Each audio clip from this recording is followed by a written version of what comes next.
તો કોઈ પણ વ્યક્તિને મળો ને ત્યારે પ્રેમથી મળવું, સ્મિતથી મળવું, એમાં ક્યાં કઈ લઈ લેવાનું છે અને દઈ દેવાનું છે?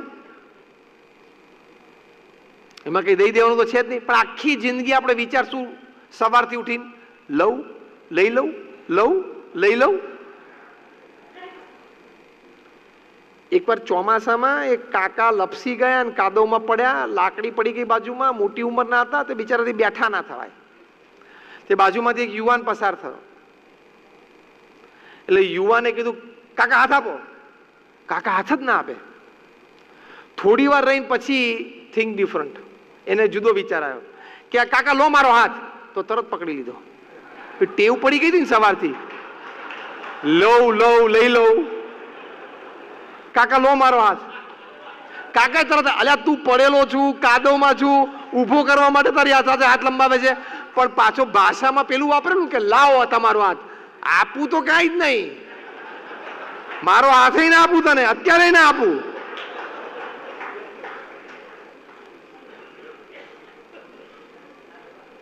પેલા થિંક ડિફરન્ટ કરવું પડ્યું. કાકા લો મારો હાથ, તો તરત પાછો હાથ ઊંચો કરી દીધો. આપવું તો વાત જ ના આવે. હવે એવી રીતે આપણે સવારથી ને આખી જિંદગી ચાલી વાર આવી રીતે ધંધો કર્યો હોય, પછી તમે રિસોર્સિસ અટ્રેક્ટ ના કરી શકો. ગાંધીનગર અક્ષરધામમાં મલ્ટીમીડિયા શો હતો. પ્રોફેસર ફ્રિજ, જે દુનિયાના શ્રેષ્ઠ મલ્ટીમીડિયા પ્રેઝન્ટર હતા, એમણે આ શો બનાવેલો. એમણે રોનાલ્ડ રેગન અમેરિકાના પ્રેસિડેન્ટ માટે બનાવેલો, ધ શાહ ઓફ ઈરાન માટે બનાવેલો, પ્રેસિડેન્ટ ઝિયાઉલ હક પાકિસ્તાનના હતા એમની માટે પણ એમને બનાવેલો, અને પ્રમુખ સ્વામી મહારાજ માટે પણ બનાવેલો. 14 સ્ક્રીન ઉપર એક સાથે ફિલ્મ ચાલે, જે 1992માં તે વખતે બહુ મોટી ટેકનોલોજી હતી. એમણે આ શો બનાવ્યો. એમાં પ્રમુખ સ્વામી મહારાજની દિનચર્યા દરમિયાનના બધા જ ફોટોગ્રાફ લીધા. 800 સ્લાઇડ્સ પાડી. સાહજિક બોલતા હોય, સાહજિક વોક કરતા હોય, કોકને મળતા હોય, પત્ર લેખન કરતા હોય, મીટિંગમાં બેઠા હોય, ફોન ઉપર હોય. 800 સ્લાઇડ્સ પ્રમુખ સ્વામી મહારાજની નેચરલ પાડી. અને પાછા ઝેકોસ્લોવાકિયા ગયા અને પછી એ સિલેક્ટ કરવા બેઠા કે આમાંથી મારે 50 શ્રેષ્ઠ સ્લાઇડ્સ જોઈએ છે. અને એમની ટેવ પ્રમાણે એ કચરા પેટી લઈને બેસે, આમ સ્લાઇડ જોવે અને સહેજ ચહેરા ઉપર થાક, કંટાળો, ઉદ્વેગ કંઈ પણ જોવે ને એટલે તરત સ્લાઇડ કચરા પેટીમાં જ નાખી દેવાની. પ્રમુખ સ્વામી મહારાજની 800 સ્લાઇડ એમને જોઈ, નેચરલી પાડેલા ફોટોગ્રાફ્સ. 800 સ્લાઇડમાંથી એક પણ સ્લાઇડ એ કચરા પેટીમાં નાખી ના શક્યા.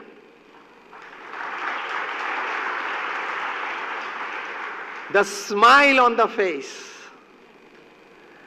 એક પણ ના નાખી શક્યા. એમને બહુ જ આશ્ચર્ય થયું કે હવે મારે જે ખાલી 50 લેવી છે કેવી રીતે લેવી. એમણે આવીને વાત કરી કે મેં Ronald Reagan President of America, President Ziaul Haq Pakistan, the Shah of Iran, આ બધાના પણ મેં મલ્ટી બનાવ્યા છે. એ લોકોની ફોટોગ્રાફી કરું ને પછી હું સિલેક્શન કરવા બેસું ને એટલે મારે સારી 5 સ્લાઇડ નહોતી મળતી. એટલે ફરી વખત કહેવું પડે કે હું ફરી વખત ફોટોગ્રાફી માટે આવું છું, તમે ચહેરો જરા નિર્મળ રાખજો, હસતો રાખજો, ટેન્શન ચહેરા ઉપર ના દેખાય, વ્રિંકલ્સ ના દેખાય, જોજો. એ લોકોને પ્રયત્નપૂર્વક આ કરવું પડતું હતું. પ્રમુખ સ્વામી મહારાજને નેચરલ. અને ત્યાં એમના હૃદયમાં પ્રમુખ સ્વામી મહારાજ પ્રત્યે સદભાવના થઈ. એમને મલ્ટીમીડિયા શો બનાવ્યો. એનો વિચાર પણ ઉમદા. આપણા શાસ્ત્રોમાં જે આત્મા પરમાત્માની વાત છે એ છે. અને પ્રમુખ સ્વામી મહારાજનું જીવન જોયું. Let me tell you one thing. આ મલ્ટીમીડિયા શો બનાવવાના પ્રોફેસર ફ્રિજ 90, 91, 92ની સાલમાં $2 મિલિયન ચાર્જ કરતા. $2 મિલિયન આ ફિલ્મ બનાવવાના, કોઈ પણ મહાન વ્યક્તિ વિશે. પ્રમુખ સ્વામી મહારાજ વિશે એમને બનાવ્યા આ શો, એક પણ રૂપિયો ચાર્જ ના કર્યો. એમને તો ઝેકમાં ઉછરેલા, સામ્યવાદ દેશ, ભગવાન સંબંધી કોઈ વાત ક્યારે એ લોકો માને નહીં. ભક્તિ અને ધર્મ તો બહુ દૂરની વાત થઈ ગઈ, નાસ્તિક જ. પણ એમના અંતરમાં પ્રમુખ સ્વામી મહારાજ પ્રત્યે સદભાવ થયો કે આ વ્યક્તિ, એના ચહેરા ઉપર સતત આનંદ અને સ્મિત એટલા માટે છે કે એનું હૃદય હંમેશા સદવિચાર અને સદભાવનામાં રહેલું છે. આ થિંક ડિફરન્ટ. હૃદયને કાયમ સદભાવના અને સદવિચારમાં રાખવું ને એ થિંક ડિફરન્ટ. તમે રાખશો ને, તમારે ધંધો ગોતવા નહીં જવો પડે, તમારે ક્લાયન્ટ ગોતવા નહીં જવા પડે. People will come to you, work will come to you, resources will come to you if you have a clean heart. તમારું હૃદય ચોખ્ખું હોય ને, એમને લોકોને તમારી સાથે ધંધો કરવાનું મન થશે. This is think different. હૃદયમાં થોડીક મલિનતા હશે, થોડું કપટ હશે ને, તો એ પણ પેલાની ઇફેક્ટ કરશે કે આ માણસ ઉપર પૂર્ણ વિશ્વાસ ના રખાય. અને તમે ઘણા કોઈક વ્યક્તિને મળ્યા હશો, તમે પણ એવા 2-5 ને ઓળખતા હશો કે તમે એમ કહી શકો કે આ વ્યક્તિ અડધી રાત્રે મને એની પર વિશ્વાસ છે. એવા તમે પણ 2-5 ને ઓળખતા હશો બધા. એનું હૃદય ચોખ્ખું છે. જ્યારે ગુજરાત સમાચારના દેવેન્દ્રભાઈ પટેલે પ્રોફેસર ફીદનો ઇન્ટરવ્યુ લીધો 1992માં, ત્યારે એમને પૂછ્યું કે તમે કેમ આ $2 મિલિયન ફી જતી કરી? ત્યારે એમણે આ કહ્યું. ત્યાં સુધી એમના જીવનમાં પરિવર્તન આવ્યું. એ ઝેકોસ્લોવાકિયા પાછા ગયા, એમને ઘરમાં મંદિર ઊભું કર્યું, ઇલેક્ટ્રોનિક મંદિર. રોજ સ્ક્રીન ઉપર જુદા જુદા મંદિરોના મૂર્તિઓના દર્શન થાય. પ્રમુખ સ્વામી મહારાજને ઝેકોસ્લોવાકિયા લઈ ગયા 1994ની સાલમાં યુરોપમાં, અને ત્યાં મોટી પ્રેસ કોન્ફરન્સ ભરી અને ત્યાં પ્રમુખ સ્વામી મહારાજની ઓળખાણ કરાવી.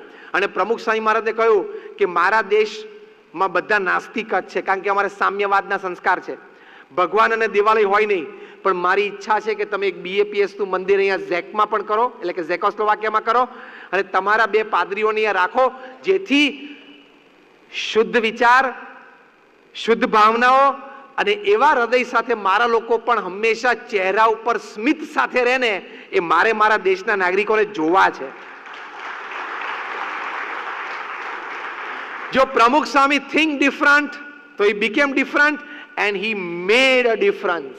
એને લોકોના જીવનમાં પણ એ પરિવર્તન લાવ્યા.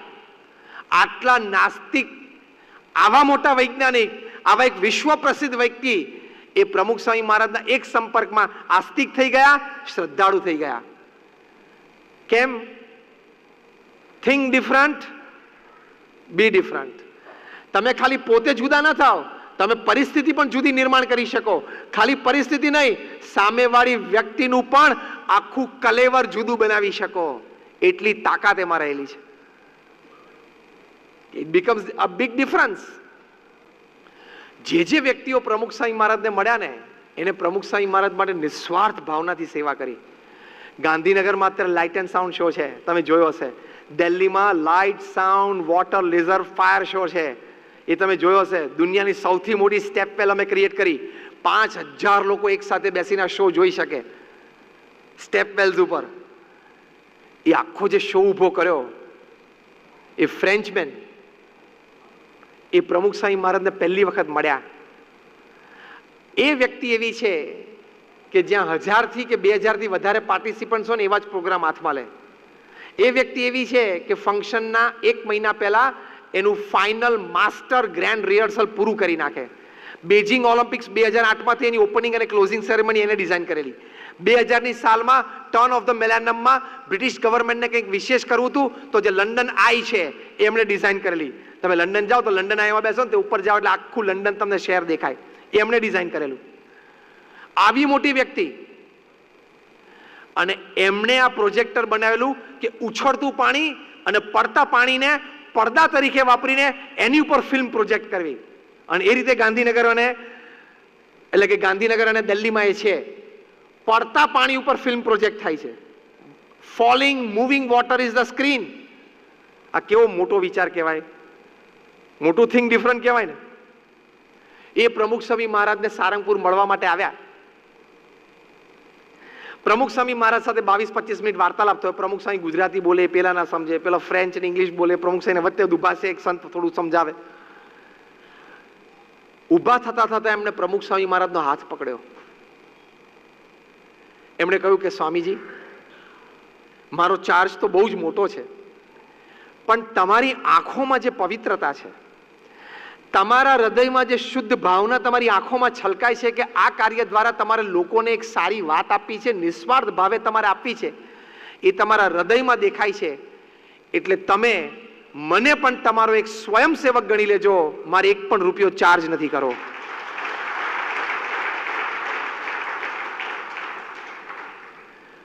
પ્રમુખ સ્વામી ડિફરન્ટ થઈ ગયા. કેમ?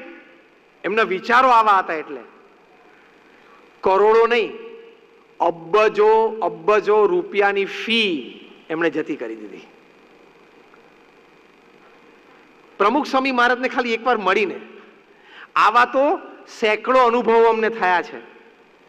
કારણ કે આવી જીવન ભાવનાથી, આવા પવિત્ર વિચારોથી કોઈ પણ વ્યક્તિ રહેતી હોય તો એની કક્ષા કંઈક જુદી જ થઈ જાય. એટલે હંમેશા if you think different, if you express your self in a different way, you become different. ખાલી તમે જુદા બનો એવું નહીં, પરિસ્થિતિ પણ જુદી અને ઊંચી બને. સામેવાળી વ્યક્તિના હૃદય પર પણ આવા સ્પંદનો ઊભા થાય.